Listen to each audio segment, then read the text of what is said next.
Managing multiple projects for multiple clients means a lot of information to manage at once.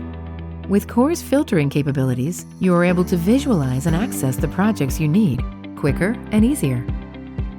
By default, the Active filter is enabled, showing all active projects.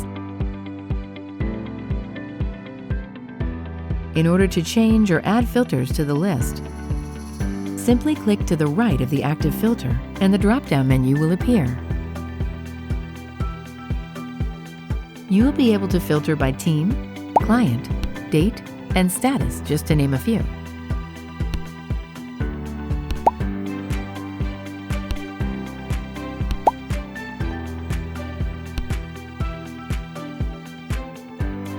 To remove a filter, simply click on the X to the right.